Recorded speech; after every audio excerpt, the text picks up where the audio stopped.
one of the criminal defense attorneys of Sean Diddy Combs. As the convicted rap mogul awaits sentencing in federal court and a decision on whether he'll actually be released from jail before sentencing. Oh, and by the way, there's also talk that he may get a pardon from the president. Yeah, all this going on. I get the chance to actually discuss what has been happening behind the scenes with Diddy's lawyer, Alexandra Shapiro. Diddy's team just pulled a move no one saw coming. And if what they're planning actually works, it could completely flip the narrative that's been built over the past year. People thought Diddy was finished. They thought the lawsuits, the raids, the mounting allegations meant one thing: prison. Okay, we're about to do something that we've never done here on Sidebar. For a show that has covered every aspect of Sean Diddy Combs' criminal case, we are about to speak with one of his defense attorneys, Alexandra Shapiro. She is part of his legal team at trial. And the trial, by the way, that ended with Combs acquitted of the most serious charges: racketeering conspiracy, sex trafficking. He was convicted of 2 counts of transportation to engage in prostitution. They call these the Mann Act violations, moving women and men across state lines for the purposes of commercial sex work. Now,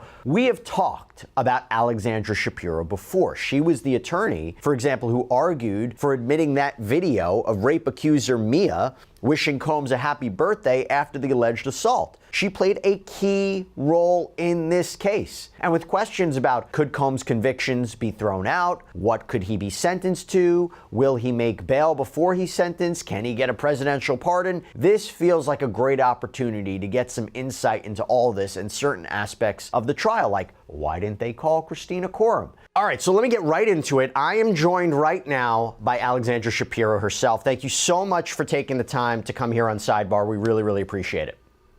Thanks so much for having me. Happy to be here.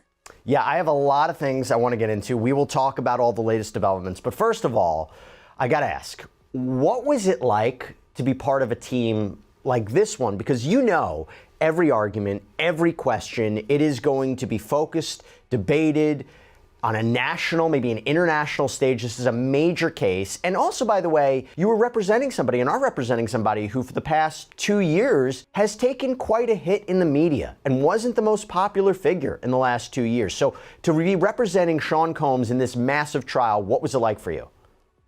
I mean, it was actually an amazing experience. First of all, the team was fantastic. I mean, I've never worked with so many great lawyers with different talents meshing together. And it was great after I've been working on this case since last September, dealing with the client being just bashed in the media, bashed by a ton of frivolous civil lawsuits that just sort of whipped up the hysteria against him. It was great to finally be able to help him have his day in court. And so the actual witnesses could be heard, and we had a chance to really expose a lot of the truth of what was really behind all of this.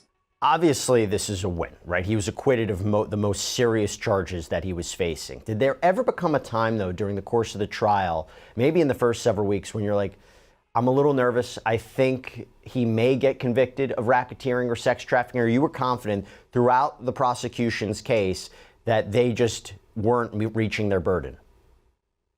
Well, we felt good about the trial most of the time and were confident, but you never can be too confident in a federal criminal trial. I mean, especially in the Southern District of New York, the government almost always wins, and it's a huge challenge and really, really difficult to win. So we were always concerned. And a long stay behind bars. But now, it's starting to look like the story might not be so simple. In fact, it might be a whole lot more strategic than we realized. 4 months. Diddy's name has been dragged through the mud, allegations from multiple accusers, a series of damning reports, and public silence that only made things look worse. Then came the raids, Homeland Security, multiple properties searched. It looked like the walls were finally closing in. The empire was crumbling. The narrative was clear: Diddy was going down, and no one could save him. But that's the thing about power, it doesn't just disappear. Behind the scenes, while the world was talking, Diddy's legal team was working. Quietly, methodically, and now, they've dropped a legal bombshell that could change everything, because according to insiders, Diddy's attorneys are preparing a legal maneuver that could cut his prison time dramatically, maybe even eliminate it altogether. And if that's true, it raises one very big question: was this whole thing part of a plan? Let's break it down. First, you have to understand the kind of legal firepower Diddy has behind him. This isn't a public defender situation. This is top tier. no limits. The defense's argument. Was the defense's argument, hey, all the people who testified against Sean Combs were not being truthful, or we're taking their accounts, we're listening to their accounts, and what they're saying just didn't amount to a federal crime? Is it a mixture of both? Just trying to understand what the argument was.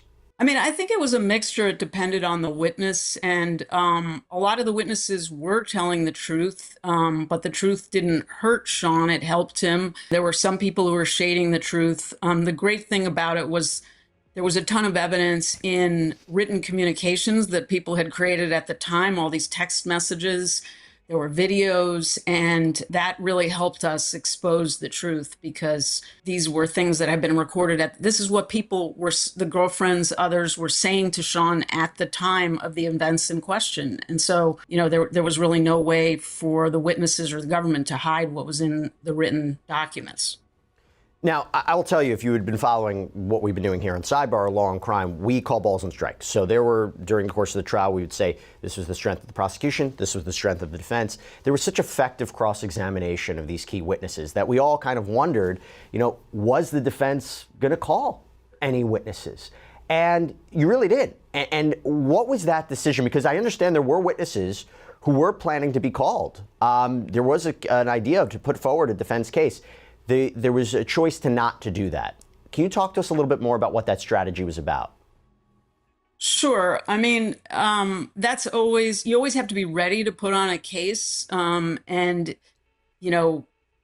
At the end of the day, what it comes down to at the end of the government's case is how well do you feel it went in for us? And it's always risky to put on a defense case. People don't realize that, but there's always two sides to everything. And if you put on a witness, and even if it's, 70% good, if the prosecution scores some points, it can really undermine you. And so if you feel like the government's case has gone in really well for you, it can be actually riskier to call any witnesses. People don't necessarily realize that. But at the end of the day, we just made a decision that we thought the case had come in well, and we didn't want to, sort of change the dynamic in a way that could be risky for us.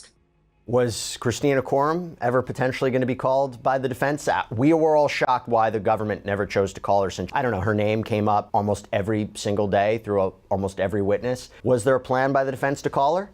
Yeah, I mean, I'm not going to get into specific plans or non-plans, but it was more of an overall decision just not to put anyone on and just to use a few pieces of evidence that hadn't come in. What do you think about the prosecution's choice not to call her? Because I will tell you, we did lunchtime shows, live shows with our audience. I would say 80% of the questions that we got during 7 weeks of testimony was, why is she not being called and will she be called? Were you surprised the prosecution chose not to call who was supposed to be the main alleged co-conspirator? I mean, I don't think so. I think that she would have been a double-edged sword for them, and they probably didn't want to take the risk. As you saw during the trial, even a number of the witnesses that they had always planned to call that they did put in kind of blew up in their faces or had positive things to say about Sean that maybe they weren't anticipating. And so it would have been pretty risky for them to put Christina Courtroom on the stand, I think. Blank check legal warfare. His lawyers aren't just defending him, they're controlling the board, piece by piece. And what they're aiming for isn't just a lighter sentence. They're going for a full-scale reversal of the public's perception of this entire case. Sources close to the case are saying Diddy's team is preparing to challenge the very foundation of the investigation. They're targeting the legality of the raids, the methods used to collect evidence, and even the credibility of the accusers. They're calling it procedural misconduct. And if they can prove that any part of the investigation was compromised, even slightly, it could be enough to get evidence thrown out. No evidence, no case. But it doesn't stop there. There are whispers, quiet, calculated whispers, that Diddy might be preparing to cut a deal. Not a guilty plea, not an admission, but something else, something that allows him to walk out without ever seeing the inside of a prison cell. Some people are calling it a strategic settlement. Others are saying he's ready to expose bigger names in exchange for leniency. And if that's true, that would explain why certain people in the industry suddenly got real quiet. Because Diddy knows where the bodies are buried. He's been in the game too long, too connected, too inside. If he talks, even a little, it could take down more than just careers. It could dismantle legacies. We're talking about artists, executives, politicians, foreign investors. Relationship, and that is what these were. Serious, long-term romantic relationships. By the way, not surprising they're really focusing on this because, again, he was acquitted of sex trafficking. They highlight how the jury didn't find sex trafficking of Jane or Cassie, that it didn't occur. There was no force, fraud, or coercion that was used to induce these women to engage in commercial sex acts. For transportation to engage in prostitution, what he was convicted of, the prosecution didn't have to prove that violence was used or that fraud was used or threats were used. It was just, did you transport these women and men for the purposes of sex work, commercial sex acts? And obviously the jury convicted him of that. And they highlight all the jury found was that there was prostitution, payment of porn stars and escorts. And they highlight that he is a swinger, or under the Mann Act, a John. And they argue he doesn't deserve to be locked up for this. Quote, Sean Combs should not be in jail for this conduct. In fact, he may be the only person currently in a United States jail for being any sort of John, and certainly the only person in jail for hiring adult male escorts for him and his girlfriend when he did not even have sex with the escort himself. Over the last 75 years, the White Slave Traffic Act has been limited to defendants who cause interstate travel for financial gain through the business of prostitution. That Sean Combs remains in jail for being convicted of being a customer of consensual adult sex services makes this case truly exceptional. Not only is prosecuting the users of adult prostitution services inconsistent with the Mann Act, it's inconsistent with the prosecution policies of the district attorneys of Manhattan and the city attorney of Los Angeles, California, two of the three locations where this prostitution allegedly took place. In addition, Mr. Combs is incarcerated while everyone else involved in this identical conduct, his girlfriends, the cowboys, the agency leaders, the porn stars, and others, walk free, as they should. If there was ever a fact pattern that was exceptional under the Mann Act, it is this one. And then they move on to another argument, that the Department of Justice, the DOJ, has usually only charged Mann Act violations when there's financial gain. And they even cite a number of cases in the Southern District of New York, where Combs was prosecuted, that apparently involved defendants that set up a prostitution business for profit. Again, trying to distinguish between Combs' conduct and these cases. He never did any of this for profit, they argued. And they even cite the 1953 U.S. Attorney's Manual that says, quote, as a general rule, prosecution should not be instituted in the so-called non-commercial cases. And they claim the Department of Justice manual today, quote, makes clear that the prosecution of customers involved in an 18 U.S.C. 2421 offense, like Mr. Combs here, is now limited to prosecuting those who engage in commercial sex with victims of sex trafficking, in addition to those who otherwise perpetrate or facilitate human trafficking offenses. And in the absence of any sex trafficking charge, however, it is clear that the standalone Mann Act counts never would have been prosecuted. That seems true. I think you ask any legal expert, they will say if all the government had against Sean Combs was the transportation to engage in prostitution charges. This isn't just about music anymore. It's about power, leverage, and survival. And now we're starting to see signs of movement. His team recently filed motions aimed at delaying key proceedings, which legal analysts say is often a sign of negotiation behind the scenes. They're buying time, restructuring strategy, positioning Diddy as something other than the villain the media has painted him to be, maybe even a victim, maybe a scapegoat. But here's where it gets interesting, because the public doesn't want that. Right now, Diddy is one of the most hated figures in entertainment. The stories, the allegations, the optics, it's all stacked against him. But the legal system doesn't care about optics. It cares about process. And if Diddy's lawyers find even one crack in the foundation, they will drive a bulldozer through it. Remember what happened with other celebrity cases? One moment, public outrage. The next, a mistrial, a dropped case, a settlement, and silence. That's the path Diddy's team seems to be paving right now. And if they succeed, it won't just be a legal win, it'll be a public reset. He'll walk out, maybe not fully clean, but free, and then the narrative machine goes to work, documentaries, interviews, exclusive sit-downs, rebranding. And guess who controls that machine? Diddy does. So while the public waits for him to be dragged off in cuffs and thrown into a cell on the much more serious charges, and other people who are like, how did this happen? I am upset. I feel like victims did not get justice today. Right, exactly. And emotions did run really high, especially when the verdict came down, because I think I myself was pretty surprised at some of the jury's decisions in relation to some of the charges where they found him not guilty. But, obviously they made their decision. They listened to the evidence, they saw all the exhibits, and they made the decision that they did. And say come sentencing that Sean Combs is sentenced to maybe a couple years behind bars in prison. But do you think even after this trial, after everything that we've learned, after the many civil lawsuits that were also filed, do you think that there's any type of way that Sean Combs can have a comeback at this point? Well, I think there's certainly a comeback that could be crafted and created in which we as the public may see.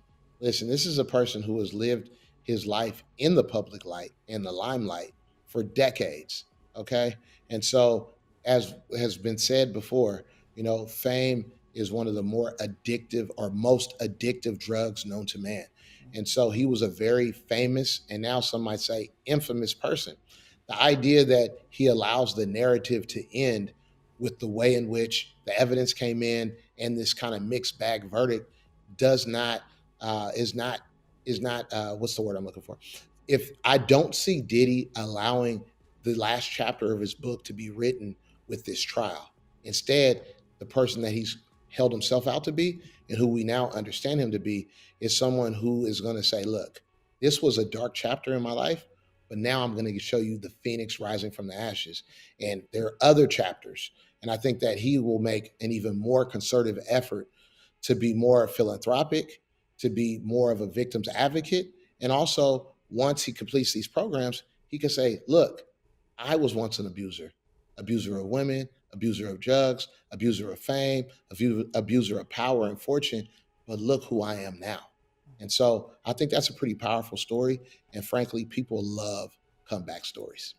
Yeah, they do love a good comeback story, but I'm curious, in your opinion, do you think that this is all just for maybe a showmanship, or do you think it's all for PR so that way, Diddy can walk out of MDC Brooklyn or possibly a potential prison and just be like, you know Right. what, I am a changed person. But also in that same breath, what kind of message do you think that sends to victims out there who may have been abused, or something had happened to them by a high profile figure? They want to report this to police. They want to either go to maybe a civil lawyer, all of that stuff. But then after this trial, they are like, no, I can't do that. Look what happened in this case. What are your thoughts on Yeah. that? Well, there are definitely people who are victims advocates and victims themselves who think that this trial serves to kind of throw cold water, if you will, and chill victims who might want to come forward to express what happened to them, to initiate a criminal case, to initiate a civil case. They look at this case and say, at what cost is it to me personally to have to bare my soul, to only then be grilled on cross examination, to have all of my intimate details bantied about, in the media, and then to be judged and then go through all of that. And I walk away in some ways empty handed. Now, that's certainly one way of looking at things. And there's a lot of credibility as it relates to understanding how someone could feel that way. Well, Diddy's legal team is playing a longer game, a smarter game, and the scary part? It might work. Because when you have enough money, enough influence, and enough secrets, you don't just fight back, you rewrite the ending. So what does this mean for everyone else? It means the industry is nervous. Because if Diddy walks, it proves the game is still rigged for the powerful. It proves that no matter how loud the internet gets, no matter how many people demand accountability, there's always a way out if you have the right lawyers, the right connections, and the right dirt on the right people. But it also means something else. If Diddy walks, people will want to know why, and that means pressure on the courts, on the accusers, on the media, on the people who kept quiet, and maybe, just maybe, on the people Diddy might have protected for decades. Because if he's not going down alone, he's taking others with him. So while the world is focused on the next headline, the next scandal, the next celebrity feud, Diddy's team is quietly maneuvering, flipping pieces on the chessboard, and preparing a move that could shock everyone. His prison stay? It might not even happen. And if it does, it might be over before it ever really begins. Stay watching, because the next few weeks, they're going to be wild.